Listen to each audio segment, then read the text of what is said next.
So here I have this image of the bird. I'm going to Command A to select everything that's in the frame, create a new document, and because I've copied that, it's going to give me something on the clipboard of a similar size. But what I want to do here is I want to change the dimensions a little bit so that it's a perfect square. So I'm going to change this from 3000 to 2000. Keep the pixelation at 300 and RGB. So I've got my square image here. I'm going to Command V to paste the image of the bird. And then I'm going to go to View, New Guide Layout, and in here I'm just going to put 7 by 7. I'm going to have 7 rows and 7 columns. That's going to give me a perfect grid. I can change that if I want to, but 7 suits me fine.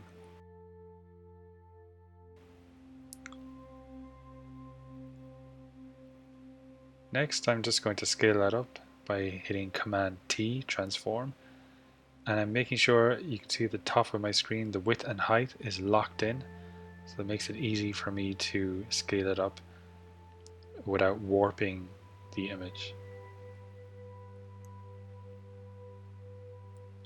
What I'm doing here is trying to fit some of the major elements into specific squares so that I don't lose some information halfway across.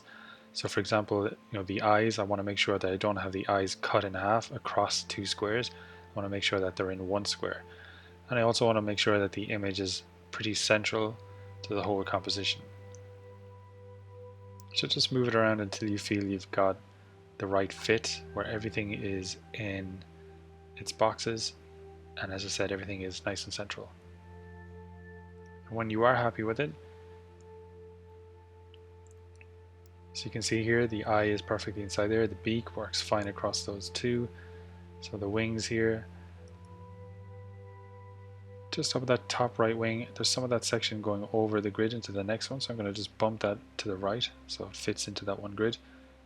Check everything else, all looks good. I'm going to go and hit the tick to lock that in. Next I'm going to change the name of the layer to bird. Then I'm going to hit Command J to duplicate. Then I'm going to rename that layer. So I've renamed it to account for Camera Raw filter in filter. What I'm going to do here is I'm just going to bump up the exposure because it's quite a bit dark in certain areas. Bring down the contrast, bring down the highlights a little bit.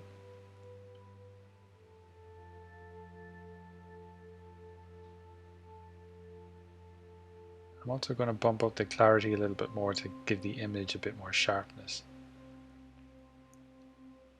It's important not to go too far with these changes. You just want to make small, subtle changes. I'm just going to bump up the vibrance a little bit to give me a bit more color. And then press OK. Now I don't want this to be too strong, so I'm just going to bring down the opacity a little bit to 60%, which will give me that effect, but it'll also keep some of the shadows from the original layer. Next, I'm going to create a viewfinder to help me when I'm drawing to focus on 1 square at a time. So what I do is I use the rectangular marquee tool. I find a corner in the grid, I hold down Shift as I drag it out, and I create this square that goes across 3 rows and 3 columns.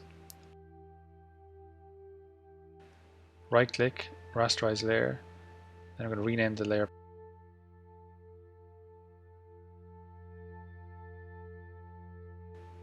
Then I'm going to use the marquee tool. I'm going to again hold down Shift as I drag out a square, then I'm going to hit delete to remove that square. If you don't see any of those guides that are popping up to help me, you can go down to View, Show, Smart Guides. Those guides help to show you that everything is precise. So now I can move this viewfinder around from square to square and just frame the square that I'm working on at a particular time, and this can make it a little bit easier to work. And that's it.